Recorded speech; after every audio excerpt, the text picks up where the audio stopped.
Strap in, folks. It's time for the JoeMeZ podcast. Hello, everyone, and welcome to episode 399 of the JoeMeZ podcast. I'm Mez, and my co-host, as always, is the magistrate of Caravan City. I am Captain Joe Shoes from the JoeMeZ podcast. Yeah, you are, buddy. What's up? How you doing, bro? Gomez, I'm going to answer your question with a question. Okay, sure. What is the most important thing in the world? Oh, baby, come on. It's time, baby. No, it's not. That's the most valuable resource. Oh, that's the most. Damn it. I was like, I know this one. Time is our most valuable resource, but what is the most important thing in the world? Oh, I mean, that's easy. It's love, baby. It's love. It's love. And what do we love on this podcast? We love, baby. We love love. And Gomez, this past weekend, oh, what happened? I may have fallen in love. Whoa! What a shocking turn of events here.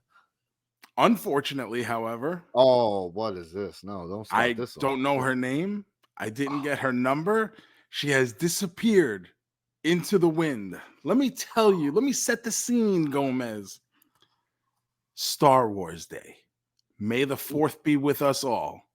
And I'm at Hollywood Studios with my friends Swoggle and his son Landon and my buddy Kinnick. And we go to a restaurant, a character dining restaurant, to have a little dinner. And as all the characters take their turns coming to our table, Kinnick, who is having literally the greatest day of his life because he's such a huge Star Wars fan, he got to meet his hero Chewbacca. Oh, it was awesome. It was a combination of nerves and excitement as he walked up to Chewbacca. It was adorable. I fucking love it. That is so good. I love it. So all the characters would come over, Mickey and Goofy and Minnie, and I would say, this is my friend Kinnick. He's having the greatest day of his life. And they would do the whole thing like with the surprised motions and stuff, like, tell me more. And Kinnick would be like, I like Star Wars. And I met Chewbacca. And after about like the third one of these, the lady that works with Goofy looks at me and she goes, can I ask you a question? And I go, absolutely. She goes, why do you keep telling all these big time celebrities that your friend is having the greatest day of his life? And I explained that my friend Kinnick is actually having the greatest day of his life. So we start talking, and I notice on her name tag, for whatever reason, I don't like intake her name, but I see she's from New York. So I asked her, I was like, oh, where's that town? It sounded like a Long Island town. And she's like, no, it's actually in Westchester somewhere. So worse. We start talking about being from New York and moving down. I was like, oh, I'm from Queens and blah, blah, blah. How long you been here? And she's like, I missed the seasons. I was like, listen, you missed the seasons until you got to go back to them. And I was like, the second you got to push a shovel full of snow, you'll be like, you know what? I didn't miss this. Winter sucks. Now, we just keep talking. And she's telling me, I tell her I lived in Tampa for a couple years and now I live closer over here. And she's like, I would love to live in Tampa because I love hockey and baseball. And I was like, well, I'll have you know, lady that works for Goofy, that I also enjoy hockey and baseball. And I go, but are you a Rangers fan? And she's like, oh my God, absolutely. And it's the day before round 2 starts for them. She's like, I'm so excited for the game tomorrow. And this, I go, well, not everyone can be perfect. So red flag. Oh, huge. Well, does it make it any better that I'm a Yankees fan? I go, absolutely not. Oh, fuck. Uh-oh, Joe. But whatever. And she's very cute and she's very friendly. And we're talking. And then I guess Goofy didn't visit one family's table or something. So they were complaining. So this girl gets called away in mid-conversation. And I never saw her again. Oh, no. So like our meet cute just dissolved right there. Meanwhile, Kinnick and Landon are looking at me. Dylan was somewhere. Like he gets the story when he came back, and like we're telling him like all the things her and I spoke about. He goes, but wait a minute, how long was she fucking here talking to you? Because it was a long conversation. No But wonder she got in trouble. I didn't see this girl, and I was like, I don't know. I didn't notice a ring or anything. Maybe she's got something. Maybe she doesn't. Maybe she's into Captain Joe's shoes. Maybe she's not. But I go on LinkedIn. I say, let me do a little search. But I don't even know what what do you look up? Like the lady that works for Goofy. Like what company name? Goofy. I don't fucking know. I wonder if you type Goofy. Why not? I did put it in, Gomez. That's what I put in. I'm like, what would her job title be? Goofy liaison? Yeah, Goofy handler or something like that, right? Oh, man. So I can't find this woman. Now it's going to be fucking creepy. Like, I can't just go back. You know, like this is not a strip club. You know what I mean? Like you can't just go back and tip your favorites every fucking Friday night. Like, and it's one of these restaurants that you got to make a reservation and it's buffet style. Like you don't go to this place by yourself. Yes. You know what I mean? Yeah. So I happened to be there with a group of friends. That's what we decided to do. Like people are like, oh, just go back next Saturday around the same time and make it. Like, no, like I'd be the biggest fucking creep. That's a little weird. That's a little weird. Yeah, you can't do that. So I want to put out a call to anyone listening. If any of you know the lady that works for Goofy, just mention it. See if she remembers me. Hopefully it's the right lady that works for Goofy. You know, I do know someone that works at Disney. Legit. I'm going to make a phone call for you. I'm not kidding you. Don't get me wrong. I know people who work at Disney, but do they know the lady who works for Goofy? I'm going to ask if you know. Is there any possibility that she doesn't just work for Goofy? Does she do everyone? Like, are you set with one guy? I don't know if she does anyone, let alone. I wonder. We're looking for a Goofy lady. We didn't get that deep in the conversation. All I know is that she was working for Goofy. Working for Goofy on maybe pass it around to your Disney Facebook groups. If you guys are involved in any kind of Disney groups or whatever, just put it out there. If the lady that works for Goofy would be interested, and I'll watch a fucking bullshit Ranger game with her. She was very nice. I love it. That's love right there, guys. You hear what he just said? That's woo. And let me tell you why. Because I fucking despise the Rangers. Yeah, bro. Because they're not like I'm a Penguins fan. They're not like our chief rival. But the fact is, I grew up in New York where all my friends were Ranger fans and big pieces of shit. When the Penguins were going through a really down period, I had to deal with that shit every day. So fuck the Rangers.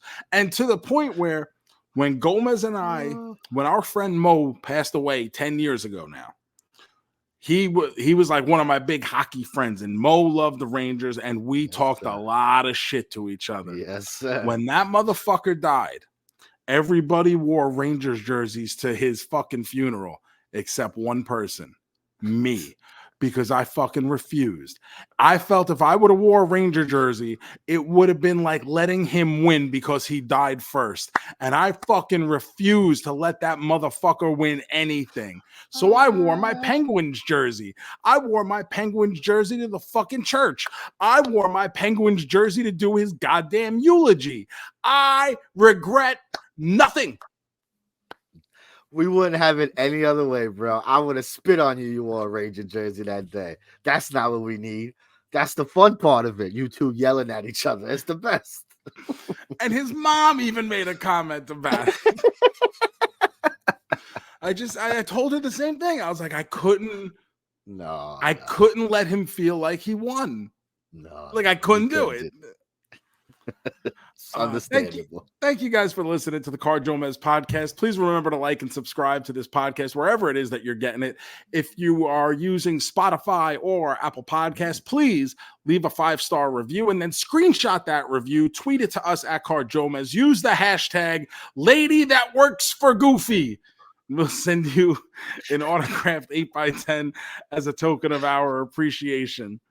Love it. If you're watching on YouTube, remember to subscribe there at youtube.com/@JoeMeZpod. And of course, we have our free Facebook group. So you can come in, hang out, just search JoeMeZ Podcast on Facebook, and you come to chat with us about whatever it is that you're watching, doing, thinking, or eating. And Gomez, now that we've gotten all the important shit out of the way, let's hit the breaking news music. Oh, baby. Breaking news. Joe, what's breaking the news? What's going on? 2 big pieces of news this week, Gomez. 2, count them. Over on Threads, where we're all having so much fun. What? Okay. What a way to start this. Okay, I'm intrigued. This is the news I've been waiting for months, where I can open a segment with Over on Threads. And an announcement was made by big-time Hollywood director James Gunn, sharing a set photo of David Cornsweet. I guess that's a corn sweat, corn sweat, something like that. Corn sweat. Yeah, like wet corn. Either way, this is the motherfucker that's going to be playing Superman. And we got a picture of him on set in the outfit, looking all dusted up. And apparently people have some problems with this. I don't understand why, because it just looks like a fucking guy in a Superman outfit doing Superman. I don't know what the fucking big deal is. It looks like a Superman thing. I think because they don't like the way the Superman looks. I hear what I like. What is to not like? It just looks like fucking. The suit. I understand it's not the Christopher Reeve suit. Like, we have different technology and textiles now.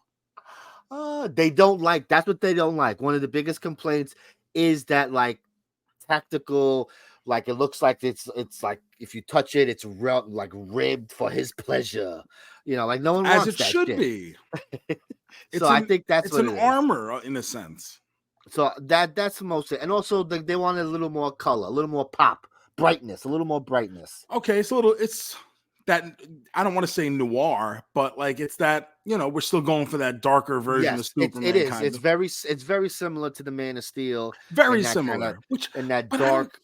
It doesn't strike me as something that's so bad. Like, it's not an abomination against Superman. It's not like we changed the colors or took the S off his chest. He's even got the little red trunks over the pants, like he's fucking Bret Hart. He's got a curl. He's got a curl in his hair. It's great. That's great. The collar's good, bro. People just like to complain. You know that. No matter what he was wearing. I don't believe that people like to complain. That's what I've heard. Bro. I've heard nothing but well-documented discussion points on the internet for decades now. And I refuse to believe that this Superman item will be the one to destroy that. Nerds. You can't trust those nerds, bro. Nerds. That's it. Push them in lockers, bro. Speaking of nerds, Gomez, this one's for me. Ooh, okay. Set it aside. Put it in pencil right now. June 5th, 2026. We are going to the Shoovies, baby, because that is the day that the new live-action Masters of the Universe film is set to be released in theaters. Wow. Really? 2 years from now. Okay. Let me tell you. This is interesting. I will believe it when I see it. 100%. Just the Ron Burgundy. I don't believe you. Exactly. I don't believe it. It's like, I love it. I want to get excited for you. No, I'm not even excited. I'm not excited about the story. This is like, they have a director attached. It's going to be Travis Knight, who directed Bumblebee, which, I mean, I don't care. My whole thing for years, we have heard, we want to do a Masters in the Universe in the style of 300. And I hate that because I hate the guy who directed 300. Sure. But not only that, I don't want a movie that's like 300. I just want a Masters of the Universe movie. Just give me a good Masters of the Universe movie. And now we had our live action film in 1987. We've watched it. We've talked about it in this podcast. So if you ever like to go hear those thoughts, feel free to go back into the archives and hear all about it. But it's a fish out of water story because they didn't have a big budget. They got to make He-Man come to Earth and do all the battles, except for like the final scene in one fucking set that they built for the big showdown between him and Skeletor. But the story on this He-Man movie that they want to put into production is a 10-year-old Prince Adam crashes on Earth and is separated from his power sword, his only link to his native land. After tracking it down almost 2 decades later, he is whisked across space to defend Eternia against the evil forces of Skeletor, and also to find out like his whole fucking lineage and all this bullshit that He-Man's got to find out now all of a sudden by Act 2. This is very... So, hold on. Because now So he's going to start off on Earth, and he's going to find his sword, and then... So he's on Eternia. Somehow his spaceship, as a 10-year-old, will crash on Earth. Okay. At which point he will be separated from his sword. Okay. And it will take him 2 decades, 20 years. Okay. To be reunited with the sword. All right. So you figure that's the entire first act. How do we show this? That's what I'm saying. How are we filming this? Are we showing... I'm very confused as to how the story progresses in... This is just okay. And then he finds the sword, goes back to Eternia, has to figure out everything about being He-Man, and then fight off Skeletor by the end of the movie. Sounds like 2 different movies. That's why I'm going to be honest with you. That description does not get me excited. No, first of all, the Earth thing. Leave this motherfucker in Eternia. Stop taking him places. I never see He-Man go nowhere. He goes over here, he goes over there. He don't go nowhere. They got this motherfucking vacationing all the time. What are we doing?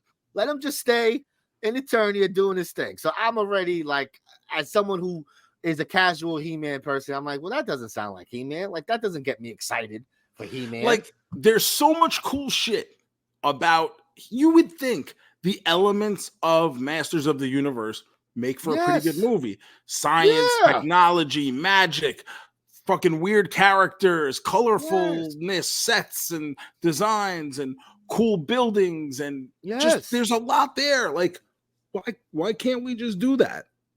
Yeah, and maybe you have a character literally named Magistrate Joe Shoes that you can just put in this movie, waiting there. Do it.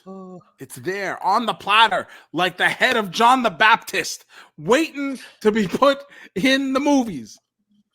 God, I would love that. You deserve it. That's what I'm saying. Oh yeah, me too. That's how like a movie should, like He-Man movie should start. It should start with him fucking shit up in Eternia. Like, get us going. Give us like, oh, He-Man's fighting this giant scorpion looking thing. You know, give me like Jason and the Argonauts, like that kind of old sword and sandals bullshit.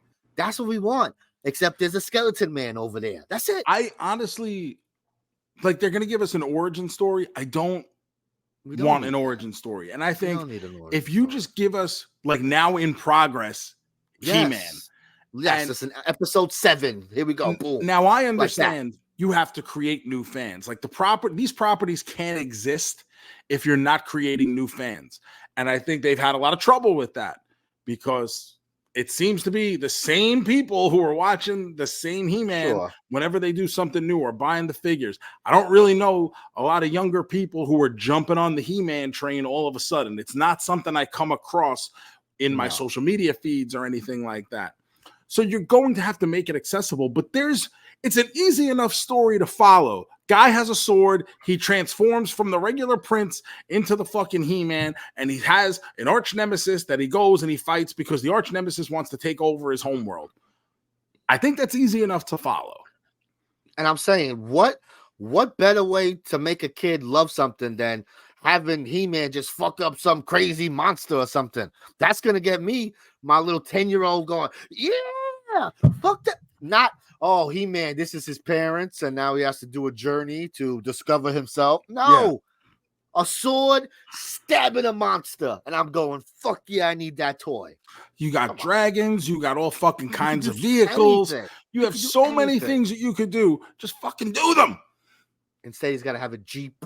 He's got to go into a building, walk down the boulevard. Why? Like, I can't wait to see like where on Earth they land him. That's just because on one hand, you're like, oh, imagine He-Man in the big city, like 10-year-old He-Man trying to take the subway. But I know what they're going to do is exactly what they did in Guardians of the Galaxy and what they do in Super. Oh, he landed in this fucking cornfield in fucking Omaha, and he doesn't see he's never seen a black person in his life until 20 years later he goes back to Eternia and finds the one black person, Clamp Champ, on Eternia. Oh, listen, if you want to see He-Man taking the subway, just watch Beastmaster 2. That's what you watch. Oh my God. But that's how you do it right. Yeah, it is. That's fun.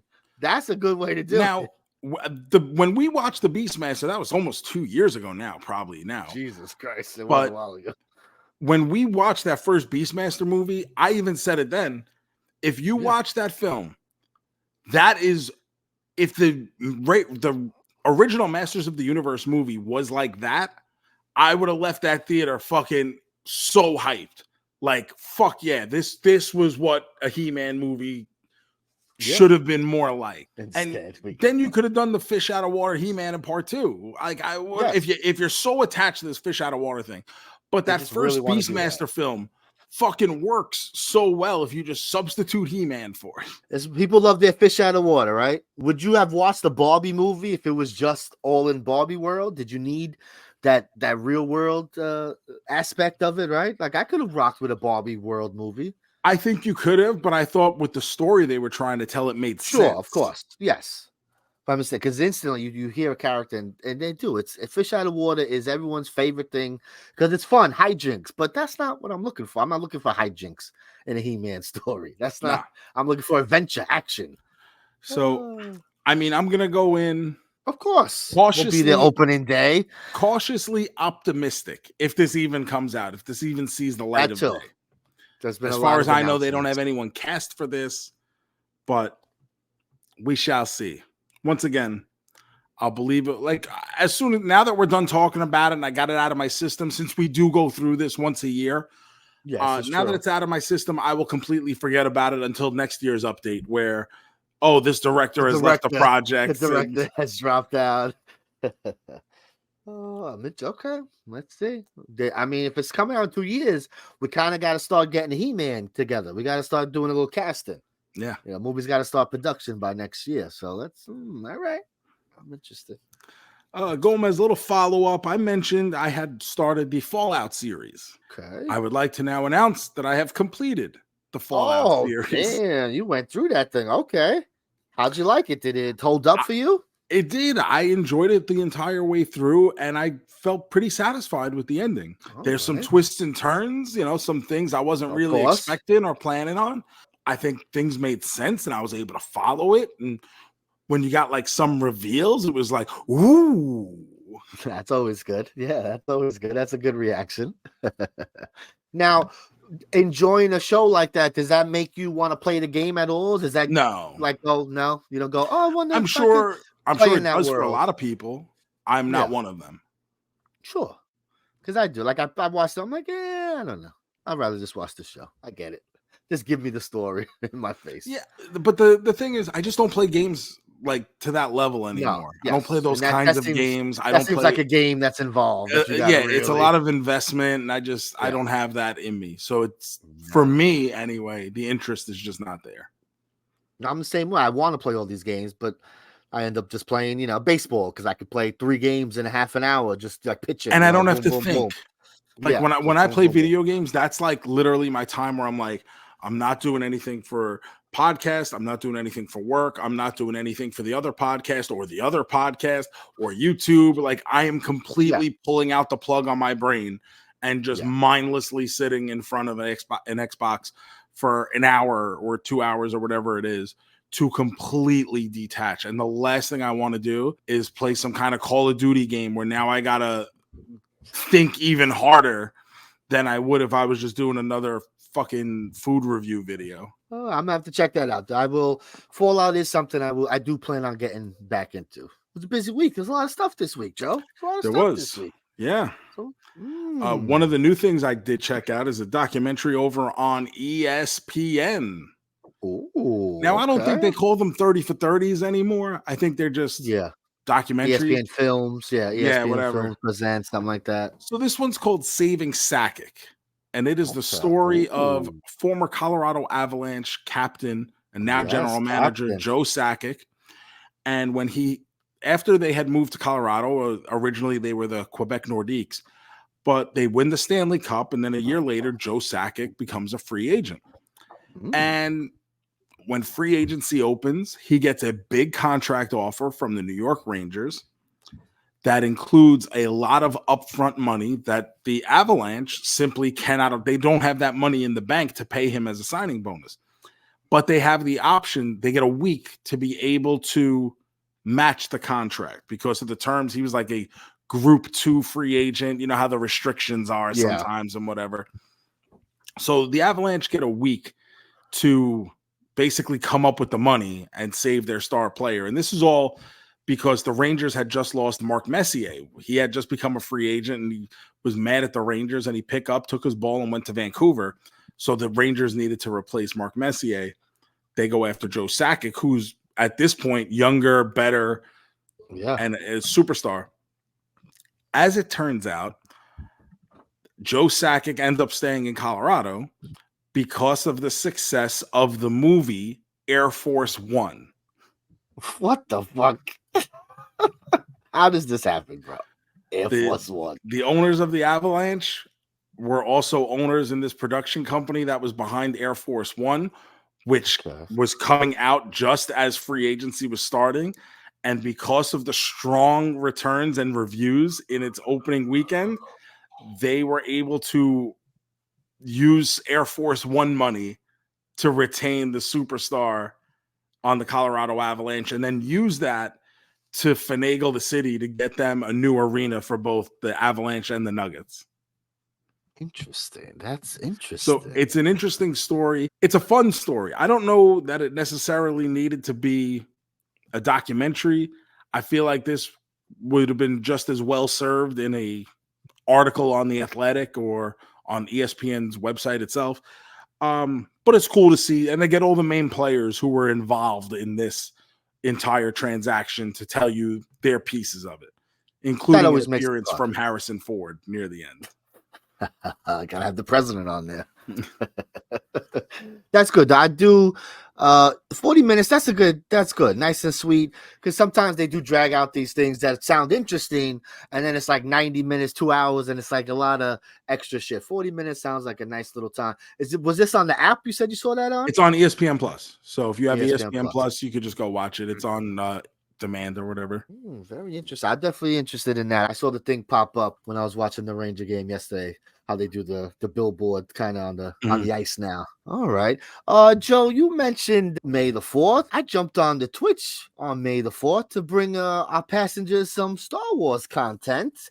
Did a little Smith style Star Wars. We just watched a whole bunch of things. The highlight to me was I found this 1999 MTV private screening of The Phantom Menace.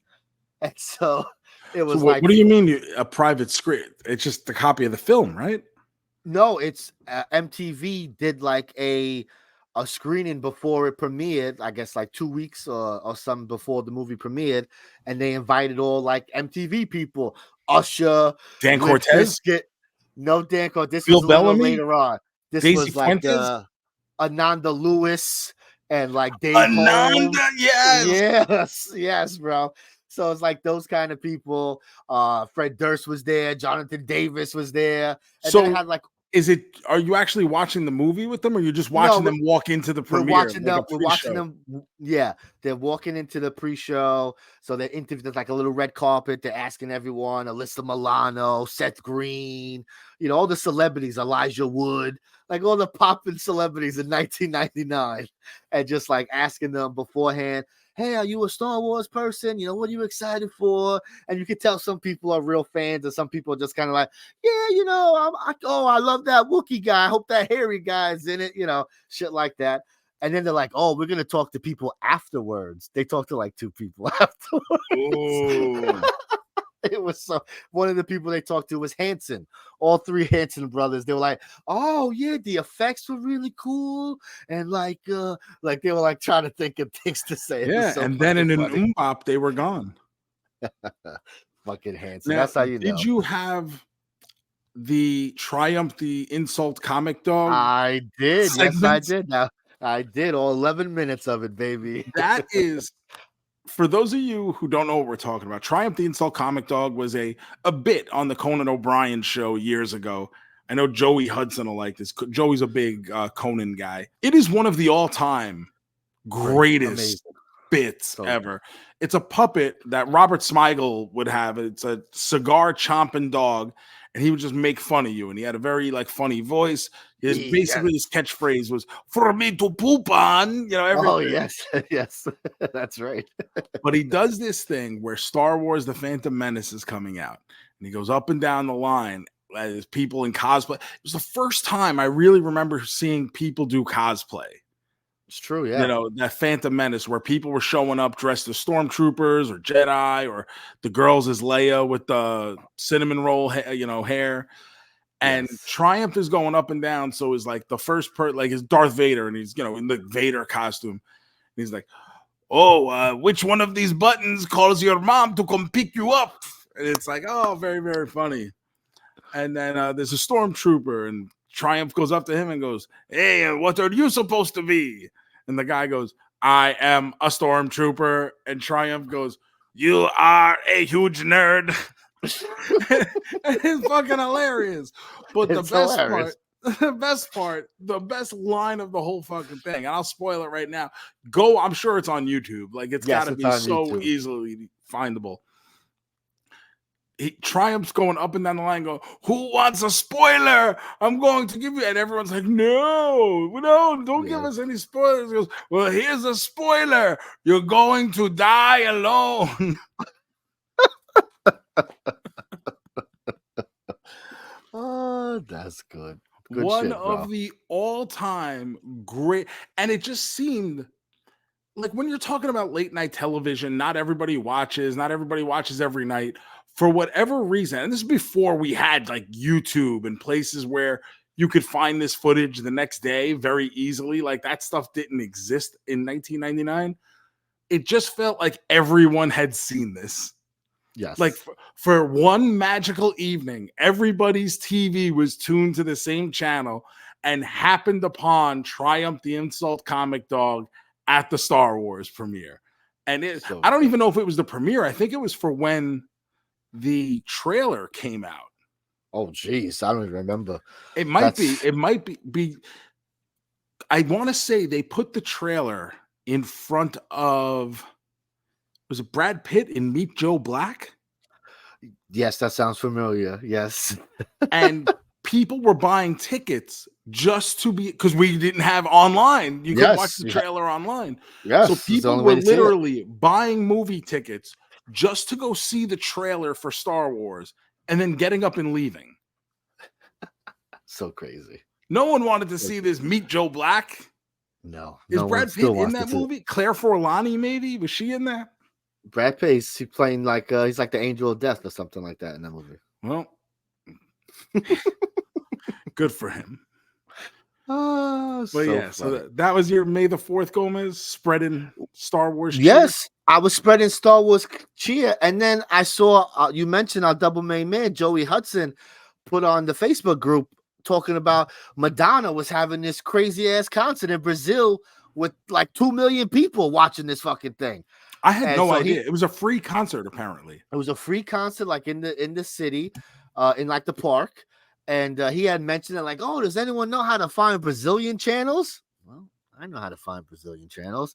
So I fucking jumped on the interwebs and I found it. And I watched that whole concert, bro. It was awesome.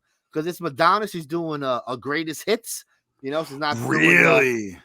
She's not doing the we're just playing. No, she's doing it's a greatest hits tour. And it was about 25 songs. Banger after banger. The crowd was so into it. It made it even better. Oh, it was a good concert. It was good. So, number one, I want to see this. If you could possibly get me a copy, I'll see what I could do there. Yeah, I don't know. But that, when I saw his post, it made me think 2.5 million people sounds like a lot of people. I assumed there's probably a bigger one. I was thinking maybe one of these metal festivals in Europe or Russia or something. Yeah, those download festivals are pretty crazy. Yeah. Yeah, it just looks like there's a swarm of people as far as the eyes can see. Yeah. I mean, I was at Woodstock 99 And that was like one of those things where, like, if I turned around, like, there was just an endless swarm of people. But I think there was only 250,000 maybe for that. So that's obviously a far cry crazy. from. And so I did a Google search. I said, hey, what's the most attended concert ever? Turns out it was also in Brazil. It was a free concert, 4.5 million people to see Rod Stewart. Ooh, Rod Stewart still got that juice, baby. Damn. That's crazy. Of all people, Rod Stewart. I love that. Brazilians be fucking with Rod Stewart. God bless, bro. I know, like, I wouldn't think of Rod Stewart as being the guy that the Brazilians would flock to, like salmon to the sea bay of Capistrano. But goddamn, Rod Stewart, you do you. It's crazy because when I'm watching it, it looked like a lot of people, but I would have never guessed. Like, if you told me guess how many people are here, I would have never guessed 2 million people. Because it just seems like a ridiculous number. It is, but it's like at the end of the concert, because like they show like crowd shots throughout, and you can tell there's a lot of people there. But like at the end of the concert, they did like this kind of pullback, and this fucking thing went back and back and back, and I was like, holy shit, that's where the 2 million are. At this point, you're like fucking on 34th Street looking at Times Square, like you're trying to see the ball drop in Times Square. Yeah. Like that's what it looked like. It's like 10 blocks down, and just it was crazy to see. Wow, 2 million people. God damn. Yeah, I would like to see that. I wish I would have been able to get to the Madonna because this is probably like her last tour. She's having a bunch of issues and stuff. Had to cancel a lot of dates and reschedule to begin with. She was performing. She had like a knee brace on. She had like a little sleeve on her knee, and she's old. And let me tell you, she's moving. Like, Madonna, you don't got to do all this for us. We appreciate it. Thank you. But she's on this stage moving like she's still fucking 30 years old. Like, she's dancing and moving. It's like, damn, girl, okay. She's got to be late 60s, if not 70s by now. I believe I looked this up when I was watching it. I believe she's in her 60s. Let's see. Madonna is 65 years old. Okay. You know, old, but not so old. You know, 65 is old, you know? 65 is old to be doing what she's doing. You know, 65, you can still do, but she is doing a 2.5-hour concert, probably not every night, every other night, whatever. That's still a lot. That's a lot. So if you get to see Madonna in concert, if she's coming to your town, I would suggest going to see it. The set list is great, and the stage production is great, and she is giving you a show. Definitely check that out. Joe, there was a couple other things I watched. I know you watched some things too. It was a big weekend for Netflix, wasn't it, huh? Yeah, apparently. Had 2 big releases dropped this week.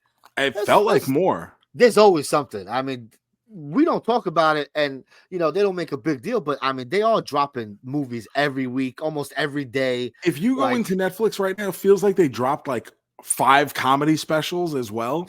Like, there's a John Mulaney special, there's a Cat Williams special. I don't know when those came out, but they're on like the front page. You know, like what's hot on Netflix. In addition to, obviously, the roast of Tom Brady. Yes, live, not just the thing. This was a live event. Live. Now, I said this is a great kind of litmus test for if they're going to be able to do this with Monday Night Raw coming up next year, because this is the first thing that I know of that they went live with. Didn't a comedian do a live thing? Didn't someone? Nah, it's not real. I think they did one. They tried one other live thing. Oh, remember they did that Love Is Blind, right? Didn't they try to do the live? Oh, was that live? Yeah, might have been. And it was like a disaster, and they had to push it back. It was. Right? It was absolutely a disaster. You are 100% right. The reunion special. Oh yeah, so the finale, they've been trying a couple things with the live, which does make sense. I mean, Monday Night Raw every week live, that's a lot of streaming. Like, that's going to be crazy to see if they can handle that. I would assume they can, but it's interesting to see. Yeah, so they did a live Tom Brady roast. I don't know why the fuck Tom Brady would agree to do a roast. Why would anyone agree to do that, especially someone like that? But I mean, to sit there and deal with that, like, that's just like, that's not fun. We like roasts, right? We enjoy them. Someone's got to sit through them. I get it. They haven't done a roast in a while. It's been a long time. And usually they're taped. Like, this was a fun thing to do because it was live. So it felt more, I don't want to say dangerous, but like, oh, what could happen? Like, oh, this is live. Ooh, I wonder if anyone's gonna get extra spicy, you know? Now, did you Not watch really. it live? I did. I watched every minute of it. All Ooh, 3 hours. well, 3 I was gonna hours say is a that's a little big long. commitment. 3 hours is I was planning on watching something else. I wound up, I did stay up and watch it afterwards, but I was not expecting this to be 3 hours. 3 hours is a little long for a comedy show, for any That's way comedy too show. long. I've only watched, and I didn't watch it live. I started watching it. I'm about halfway through, and I'm already at halfway through. I'm like, all right, we're recycling a lot of the same Exactly. jokes and tropes here. And Yeah. what else you're bringing out more and more people to say the same shit. Okay, some of it's Yes. funny, but 100%. That's what I mean. A roast to be 3 hours, that's too repetitive. It's too much of the same. You know, a guy's got 3 or 4 things, and then it's just how can we make a joke about it? You know, it's and not then like one of the things that I think is weird about the way they do this is obviously it's in the LA Forum, so there's a big so crowd. weird. Yeah. And that's fine. But they keep showing people in the crowd as if they're part crowd of the show. reaction. I Like know. Dana White, like who gives a fuck? Like he's not like at one point they do give him the He does microphone and get a give him chance to try. Yeah. give him 60 seconds and like he says one thing and he's like, oh come on, that was funny, wasn't it? And it's like No, it why wasn't. the fuck do I need to hear Dana White really? I don't know. It's just like one of the Kim Kardashian, she comes up and does a toast, and I'm like, you are a talentless sack of shit. Like, just go the fuck away. Like, you don't even do porn. You just fucking borrowed it when you needed to get yourself over because you fucking refused to get a job because you're fucking lazy piece of shit. Tell him, baby.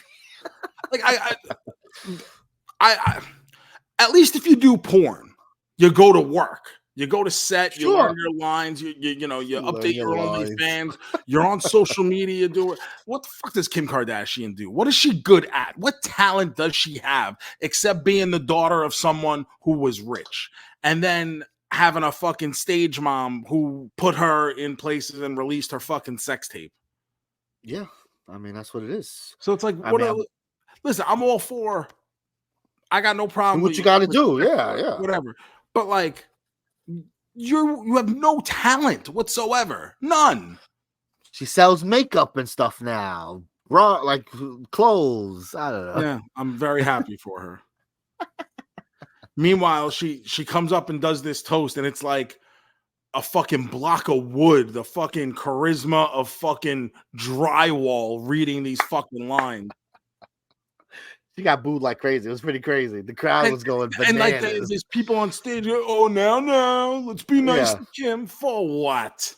It's like, for what? Yo, when you put yourself in this situation, and like me, for instance, I have what is the lowest of level of fame.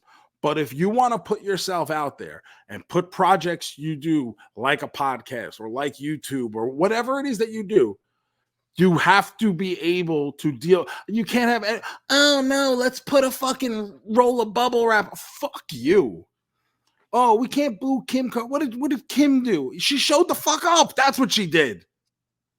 It's true. What the fuck did we need her for? They're like, oh, we're gonna do a toast for Tom Brady. I'm like, oh, who are they gonna get? Kim Kardashian. I was like, what the fuck? Like, do they have a connection? Like, for real? Like, really? Tom Brady's hanging out with Kim Kardashian. There was a rumor that we dated, and I won't tell. And Tom is the GOAT. You nailed it, bro. I'm dead on. There's no difference. I close my eyes. I'm watching the roast again. I am very talented, unlike some people. We know, baby. Fuck those people. Oh, so yeah, Tom Brady roast. It was fun. Just a little bit too long after a while, but it was cool. Peyton Manning, Coach Belichick. It's cool to see those I haven't seen Peyton Manning yet. Yeah, Peyton Manning's a surprise at the end. He's the last guy at the end. So that was cool. Eli Manning posted a tweet afterwards saying, I thought about going, but I didn't want to have to roast Tom Brady for the third time, which I thought was lovely. It was good. And they had jokes like that, talking shit about Brady during Thanksgiving and shit like that. It was good. It was good stuff. And then, Brady goes and does his thing at the end. He was good. He wasn't bad. Oh, there was another guest. I don't want to ruin it. There was another Bostonian showed up at the end. Very famous Boston actor. Oh, but they ruin it during the credits. The opening credits. Oh, do they? Because they Affleck, right? Yeah, Affleck shows up at the end. The second you turn it on, it does like almost like a starring, and it's Ben Affleck.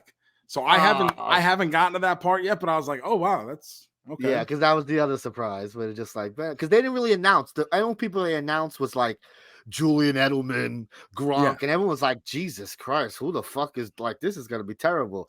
And then they added some good surprises. The way they have the dais set up is almost like the lunchroom in high school, where it's like all the jocks on one side and then like all 100%. The fucking sci-fi AV geeks on the other.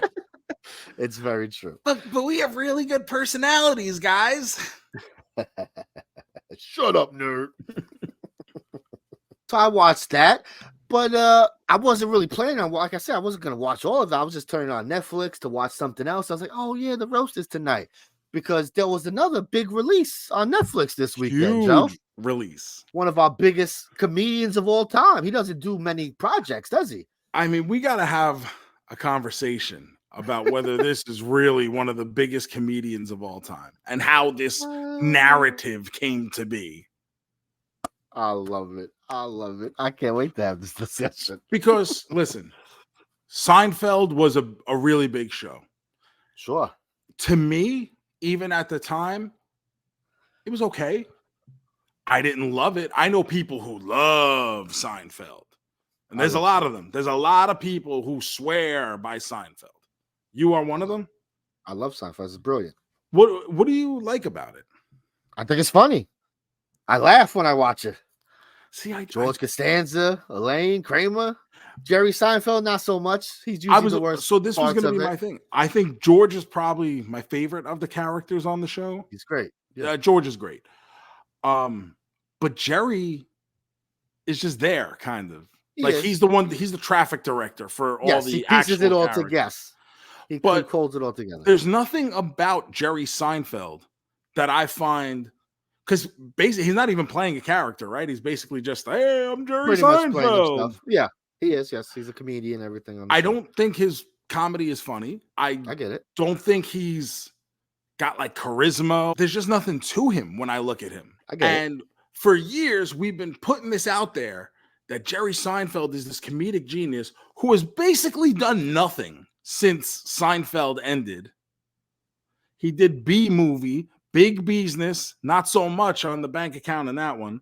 And of all the things to bring Seinfeld out of, I don't know, quasi-retirement to do, and now you see he's hitting all the fucking podcasts and all he's got to promote all that shit, and he's talking shit about comedy. You can't do comedy.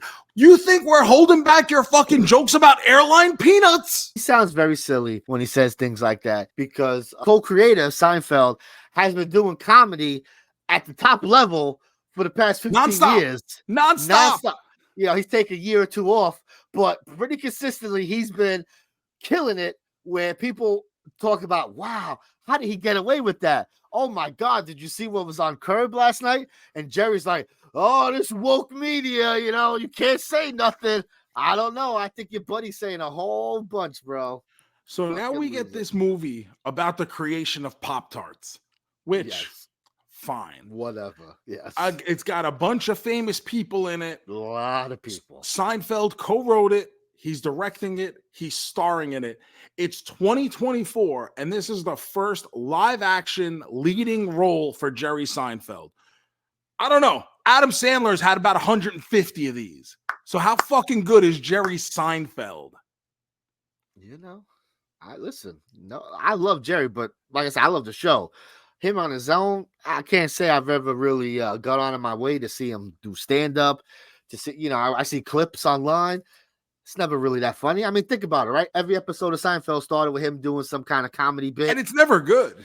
It's never funny. It's always like, what the fuck is this guy talking about? What? What's the deal with this? So this movie, in the first day of its release, right? It just came out on Sunday? Yeah, on Friday. It came out for the weekend. Okay. Yeah, for the weekend. This movie universally panned. Oh, Everybody's shitting on Horrendous it. reviews. Everybody's shitting on it because it's fucking terrible. So bad.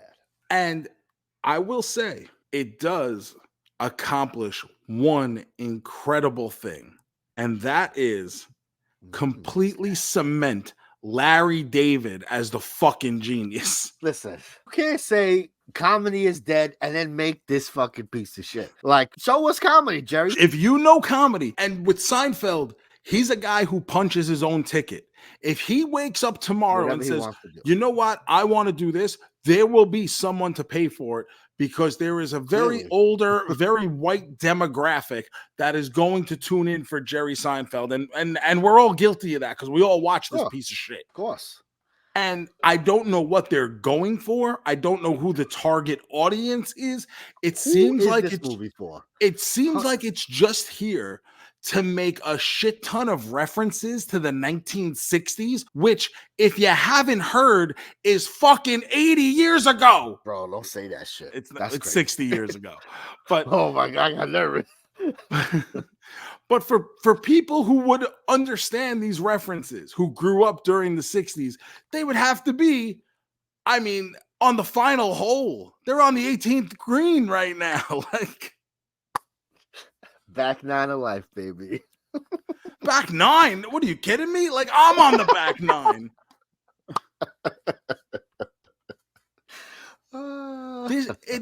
It's not funny. It's not witty. They're like, every stupid thing they're doing, between the 60s references, between the space references, between the January 6th scene that they're doing with the cereal mascots. What the fuck are we doing? This is what this idiot thinks is comedy? This is it, baby. Comedy's back. We can laugh again. Thank you, Jerry. Thank you. Finally. Oh, it feels good to laugh. Like, Seinfeld really sat there and said, you know what we really need? A couple of smart talking kids hanging out in a dumpster to help us create fucking Pop-Tarts. What are you doing? I'm eating the goo. What? What the fuck? Oh boy, this movie is so bad, bro. We won't see much worse than this, I believe. Like, we ain't gonna watch a lot worse than this. Part of me, and like I said, I don't go in looking to hate things. No, I want to laugh. But at the same time, when this is over and I despised it as much as I did, I was happy because I'm like, now shut the fuck up, Seinfeld. We won't hear from him for a while. He'll go back into his hole. Because people just, they're not ready for it. They didn't get it. Yeah. It's too smart for them. Okay, bro. Oh, goodness. What a piece of shit. Listen, if you want to watch a piece of shit, go watch Unfrosted over on Netflix. If you value your life and understand that time is our most valuable resource, do not watch this movie. And honestly, maybe think about sending Jerry Seinfeld a tweet about how dumb he fucking is. The best thing about the movie, 97 minutes. Nice and quick, at least. The best part of the movie, legitimately, is the credits. And not just because it's over, but because it's actually like this fun little montage thing that they got. And it's like, why wasn't this the whole movie? Oh, man. I can't believe how bad this movie was. Jesus Christ. Oh, goodness. Well, Joe, did you watch anything else this week? We had a movie to watch, JoeMeZ. Oh, baby. Yes, we did. We spun that anniversary wheel and landed on the 2009 classic Watchmen. Oh, baby. Zack Snyder, baby.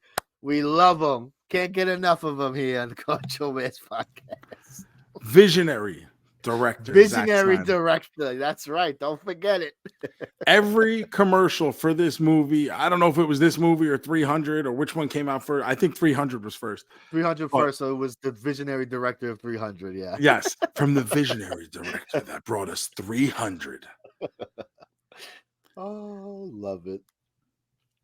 What's Watchmen about for people who aren't in the know, Joe?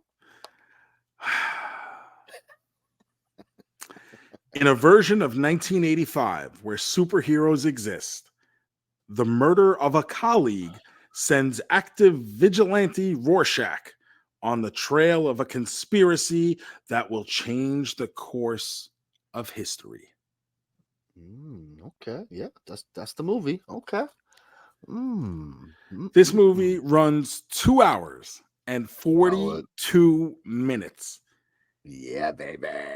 IMDb gives it a 7.6, Rotten Ooh. Tomatoes a 65% fresh, with an Okay. audience score of 71%. Yeah, I get that. Now, this is a fact I find interesting, Gomez. This movie brought in domestically in 2009 $107.5 million. It's still looked at as a flop because the budget was 120, Sure. but $107.5 million, and it came in 31st for the year. Wow. You had over 30 That's movies making $100 million in 2009. Wishing for that this year, bro. They're dying. Please, sir, give me just 100 million, please. Number 32, so one spot behind it was Sherlock Holmes with 102. And But one that spot came out late. That had to come out late because that was I didn't look at it because it didn't seem like that far off to me, because I thought those movies were popular. I thought they were money makers, those Sherlock Holmes. Maybe I'm wrong. That's like $100 million movie is a big deal. It is. But number 30, Paranormal Activity at $107.8 million. That's fucking amazing. That's amazing right there. That's a $10,000 movie.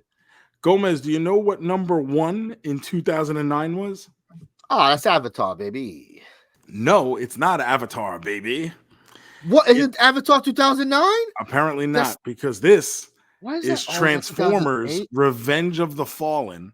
Oh, I would have never got that. Which brings in an astronomical $402 million domestically. Okay. Avatar is 2009, but it came out the end of the year. Okay. So this is why. It came out December 18. Because I'm like, bro, it's the highest grossing movie of all time. How is it not? Okay. Nobody cares about Avatar. But number 2 for the year was a Harry Potter movie. That movie finished $100 million below Transformers. Transformers was a fucking smash, bro. Holy shit. Because this was the second one, though, the one with the idiot twins and all that. It's just really bad. Yeah. It went downhill quick, bro. But Watchmen is based on a graphic novel. Did you have any release? Now, you said you saw this in theaters a couple of times. I saw it in theaters once. I remember really hating it. So I know you said you liked it in the moment. Were you familiar with the source material going into it, though? Yes, that's why I was excited for the movie. It's not my favorite graphic novel, but it is considered a consensus. If it's not number 1, it's in the top 3 of graphic novels of all time. This is a very popular story by a once popular person, Alan Moore. He's a little lunatic now. We don't really deal with him. Never seen the movie. He doesn't watch the movies that they've made of his works. Yeah, he's a big weirdo. This was a movie that no one thought could be made. Everyone thought this was you can't translate it to the film. I get it, but you take some things out, you move some stuff around. I think Zack Snyder did a wonderful job there adapting that story. The rights to this movie had been bought in like the 80s something. Yeah. They just got kicked around, and different directors, different people attached to it. And so this movie had actually kind of been in the works for a while. At one point, someone wanted to redo it and take out like basically everything that made it what it is. Like, nah, we're not going to do that. But my biggest thing with this movie is when I saw it in theaters, I was very into it. Act 1, I'm like, oh, okay. I like where this is going. I'm following. I'm digging the characters. Act 2, same thing. The way this movie ends on like such a sudden and just like someone just decided to stop writing is what it feels like. Like, nope, that's just the end. And then they just turn around and everybody just says, wow, I guess that's it. guess we should all go home now. That rubbed me such the wrong way in the theaters that I was like, I cannot believe people like this movie, because I absolutely disdained the ending. But what exactly do you want them to do? Like, I just like I get it, but the story is the story. He did what he went out to do, and then it's just a matter of dealing with the consequences. Is that to me, when I see a movie that is a standalone, like this is not a part of a franchise, this isn't going anywhere in the future, as far as I know at that point, there's no conclusion. It's just left. Well, the smartest man alive got the best of us. Guess we'll all just go home and lick our wounds. And it's like, no, like there has to be some kind of closure here, and there isn't. There's none. The diary is the closer. But like you don't see the spoils of it. But you know that now the real story is going to get out. But and this is my thing with this too. Everybody looks at Rorschach like he's a fucking nutcase. He's out of his mind. He's a crazy person. Sure. So who's to say they get this diary? Why would they believe him? Sure. Why would they fucking believe him?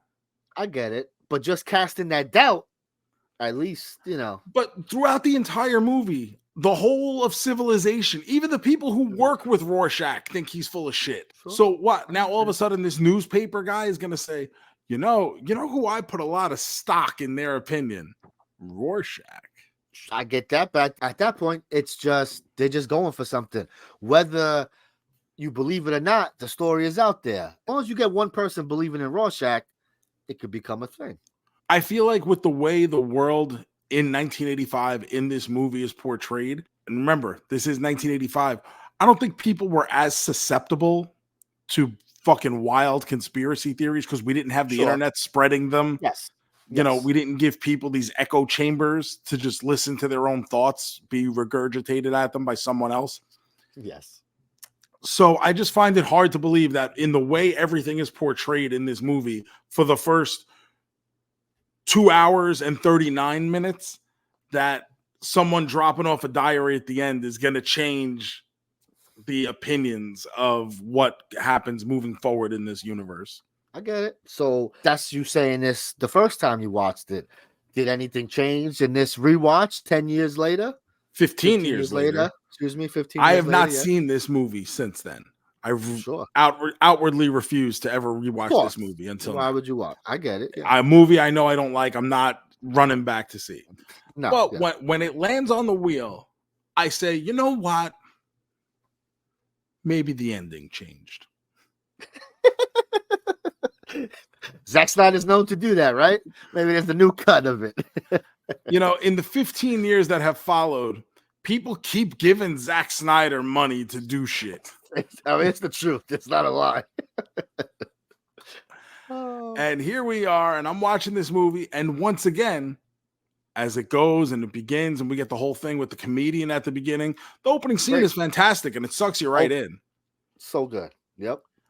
I don't like a lot of the music that they use. They're using a lot of like classic rock, popular music, like hit or miss. Yeah, sometimes it hits, sometimes it doesn't. Yeah. So it's kind of off-putting in certain situations, but I'm going through the same things again. I'm getting really into the movie. And then when we get to the part, you know, and like this movie's fucking an entire day at the park. It is. And when we finally get there, and you made me sit there for 3 fucking hours to not give me an ending, fuck you. Fuck you. 3 fucking hours, and you didn't give me an ending. Why am I here? So I'm the total opposite. I think more movies should not give you an ending. I think too many movies nail you on the head at the end, and sometimes the movie should be like, make you think, make you go, you know, like something like Inception, right? How is it going to topple over? Is it not? That's a great ending because you're like, oh, I think more movies should leave you guessing. Too many times it's like, no, that thing fell down. So I understand you don't like that, but to me, I don't mind an ending like that because you should want to think. You should want to think about it. You should want to If I want feel. to think, I play Sudoku. But when we watch an adult movie, Joseph, not that it's such an adult movie, but when we watch an adult movie, sometimes you want to think. Sometimes you do want to think, you know? Listen, I love the Thomas Crown Affair just as much as the next person. It's a good movie. But it has an ending. Oh, goodness. As Joe has mentioned previously, they changed the ending a little in the book. In the book, it is a alien, a giant squid monster, but it's the same idea of using something to bring the world together in harmony. I just always want to see a giant squid on my screen, you know? More monsters, the better. I haven't seen this movie in years. I look back at my letterbox, and when it first came out, I seen this movie a lot. I went to the movies twice, and then I watched it a couple more times when it came out on DVD and stuff. Like I mentioned, there's the regular cut, there's the director's cut, and then there's the ultimate cut. If you go on Max, this is on HBO Max, you can go to extras. When you click on the movie, you will get the ultimate cut, not the director's cut, the ultimate cut. I don't like the ultimate cut because it a kid is reading a comic book. Is the it story with the guy from 300? What's his name? Gerard Butler? Yeah, he's the part of that thing. The reason for that is because he was promised a role in this movie. Yeah. And then as Zack Snyder was casting it out, he realized he didn't have anything for Gerard Butler. So he made those scenes as like a short to put in front of the movie, I guess. But then for the ultimate cut, added them. It's like he was in the movie. Yeah, because that's how it is in the book. I downloaded the book from the library. I did a little reading. I didn't get to finish it all, but I did read some of it. It's very faithful to it. When you watch, panels do come alive, so it's very cool to see. And part of the story is that kid reading the book, and it kind of, you know, like at the end of a chapter, all of a sudden he's reading about this captain and shit. And it derails the story in the book. I think it totally derails it in the movie because it's like we're in the final battle. There's enough going on right now. Yeah. Like the last scene, they get to the headquarters. That's like an hour long. Like they're there talking bullshit. And like halfway through, they cut to go back to this story. And it's like, I understand it, like things tied together, blah, blah, blah. But you just like that momentum is just like, that's not what we're supposed to do. So definitely, I would say don't watch the ultimate cut if you're intrigued by that. The regular cut is good. Joe watched this almost 3 hours. I believe you know why it bothers me so much. And like, I don't know, maybe in a different situation, the lack of an ending wouldn't bother me. But the fact of the matter is, I'm so invested for the first 2 hours and 30 minutes that after all that fucking time, you don't give me anything to like. It's over. Like I don't have any kind of place to put my emotion. Am I supposed to be happy? Am I supposed to be sad? Am I supposed to be angry? I have no place for that. I'm just blah because it's just fucking over. And now you've created the X-Pac heat where I'm mad at you because you didn't give me anything. I can understand. Maybe I don't like the way it ended. That's sure. They end up Dr. Manhattan just fucking kills everyone with mind bullets or something. Who the fuck? Whatever. I could be like, oh, you know what? Like that ending, but at least he gave me something. This one, I'm just like, you fucking cop out piece of shit. Listen. It makes me sad that the ending ruins it for you, but I do like that, you do enjoy the story. You are invested. You're having a good time. So that does make me a little happy, at least, that you do get some enjoyment out of this movie. But then I feel like my time is wasted at the end of it. Sure. But I feel at least you could think it's wasted, but at least in that moment, you had some like, oh, that was cool. Oh, yeah. Like, oh, yeah, I remember that. That's a cool thing. Because there are some cool things in the movie. I love the cast of this movie. I think it's casted very well because it's, for the most part, a bunch of nobodies. Yes, it is. It would have been very easy to litter this thing up and down with mid-tier, some kind of name, some kind of past superstar, whatever. But for the most part, you have a bunch of no names in here. And It's just actors playing roles, and it's really fucking good. Makes me sad. Let me hit some music here. Let's see how sad you're gonna make me.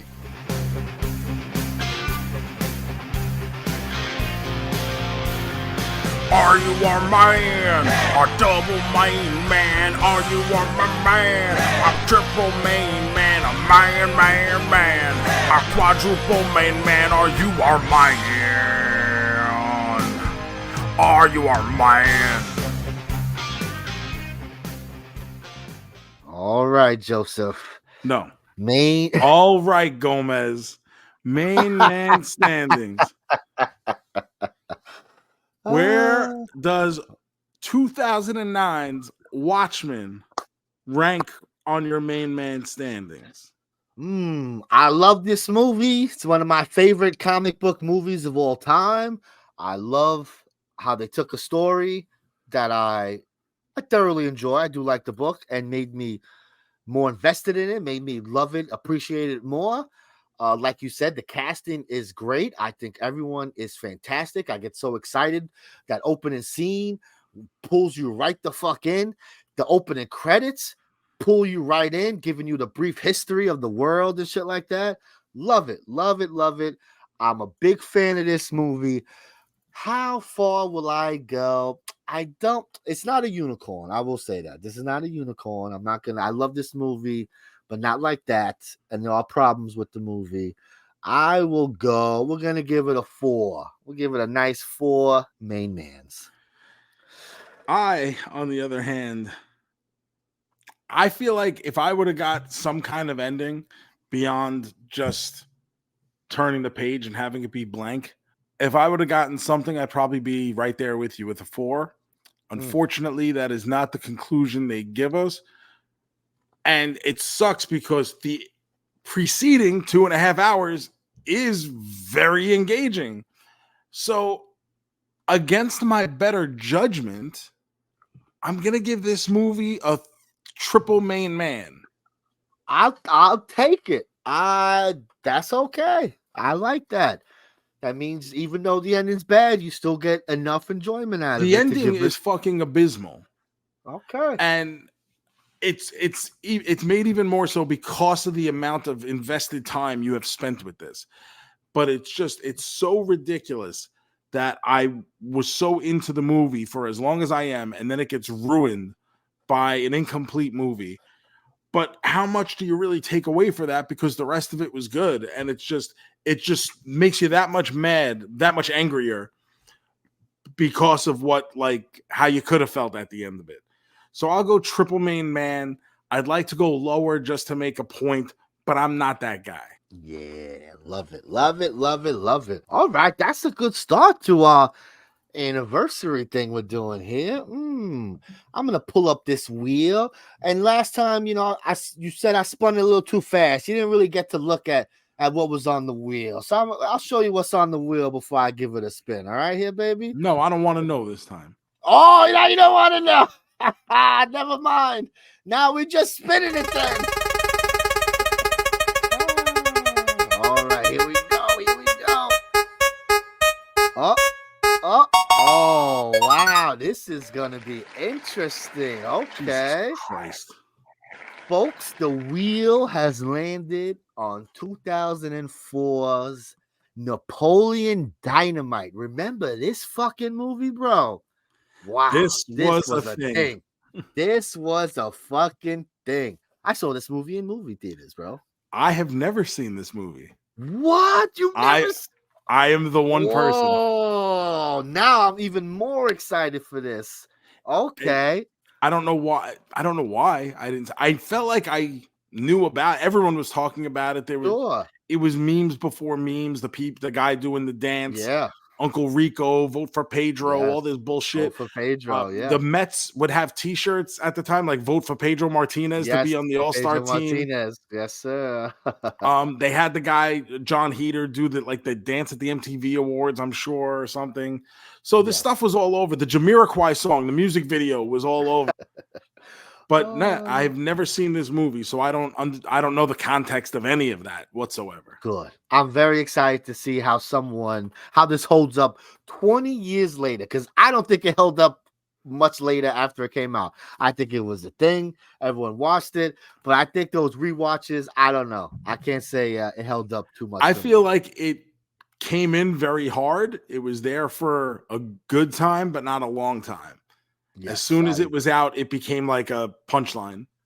Yes. So I have not seen this movie pretty much since it first came out. Very interested to see how this holds up. Is this playing anywhere? Do you know? Only Dynamite is streaming on Hulu.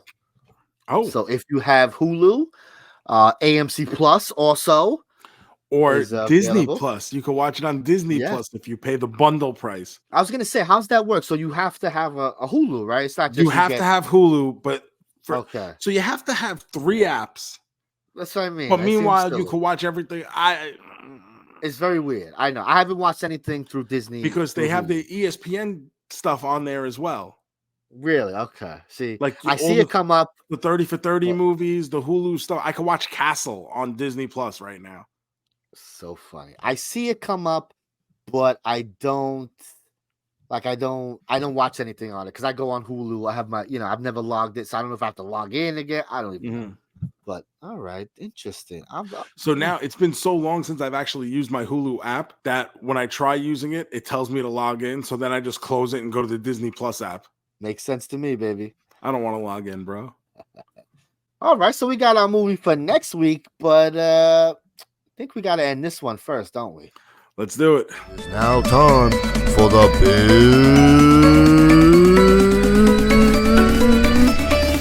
finish.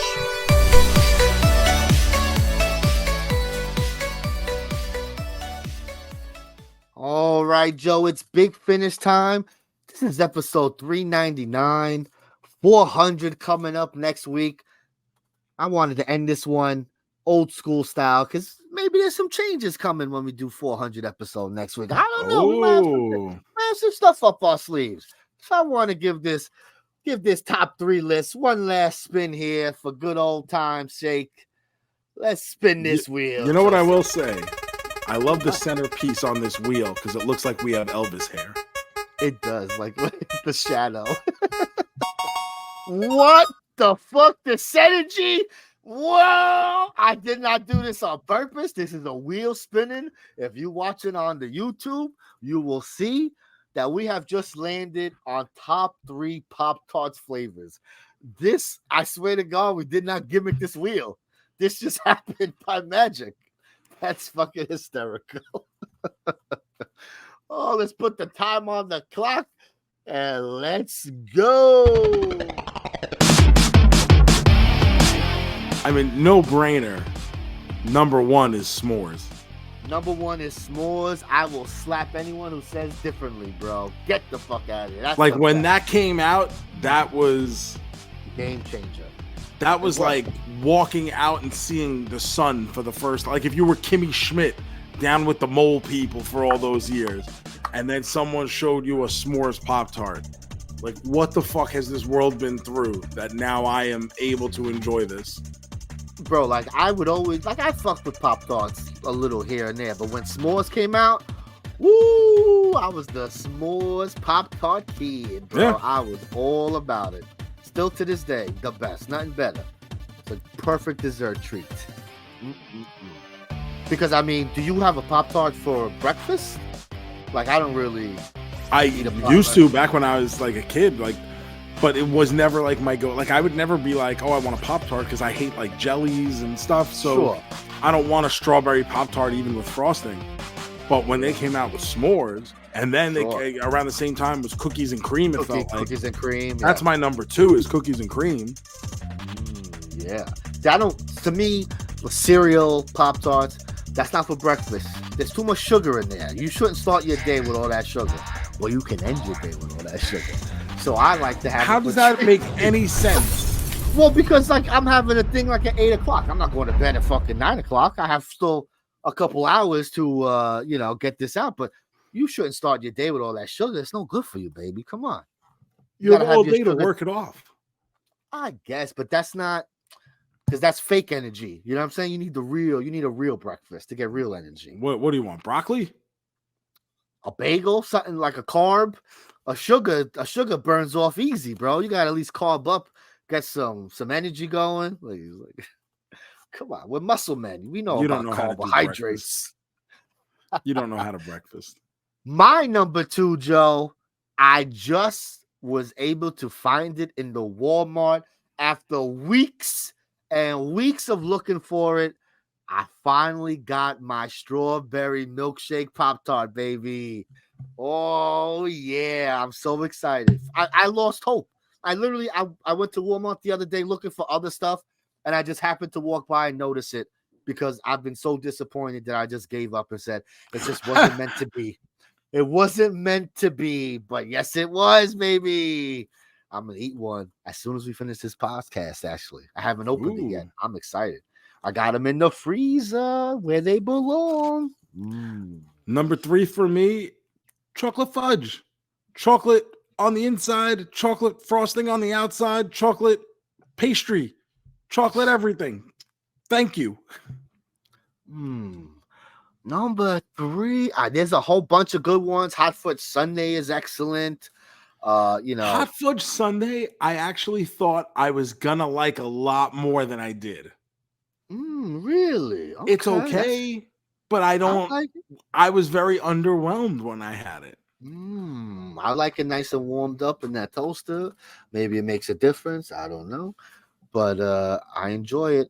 But I'm not gonna go. I think I'm gonna go with a fruity, maybe a cherry. A strawberry's good, but a cherry frosted. I think I'll go with number 3.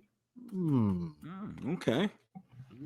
Look at that. So there you go. Top Pop-Tarts flavors to go along with our stellar review of Unfrosted, now streaming on Netflix with Jerry the Con Man Seinfeld. Well, you talk our greatest living comedian of all time, Joseph. Jerry Seinfeld. I'm sure there's someone out there who.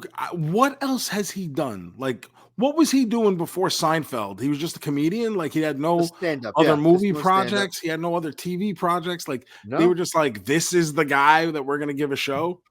That's how it worked back then. He did stand up, and the goal was to try to get a sitcom out of it. He's really fucking goofy looking. He's got that fucking Beavis hair that, I just like, well, it's not like he's an attractive guy. Like, what do we really see in Jerry Seinfeld?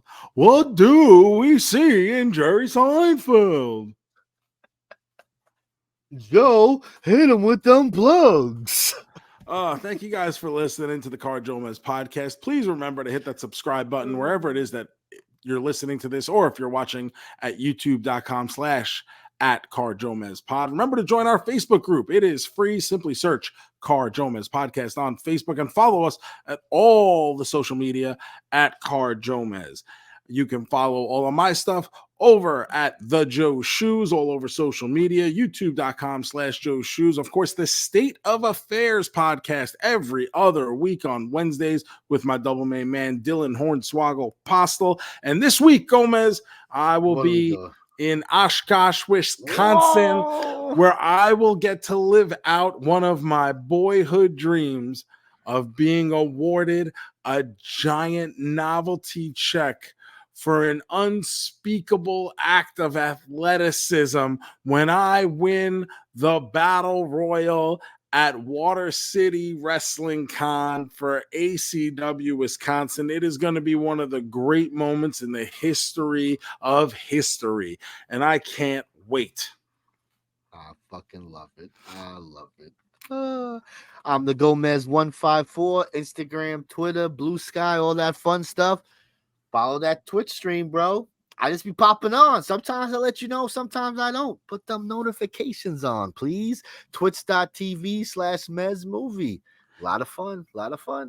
And if you have any information leading to Lady That Works for Goofy, hit me up on social media. Use the hashtag Lady That Works for Goofy. Let me know what the deal is. If you know anything about this girl, don't be a fucking creep. Don't be a fucking creep, please. Don't ruin it. Don't ruin it. Just, we want some information. It's just like that Lance Bass movie where he misses the girl on the train and he never gets her number.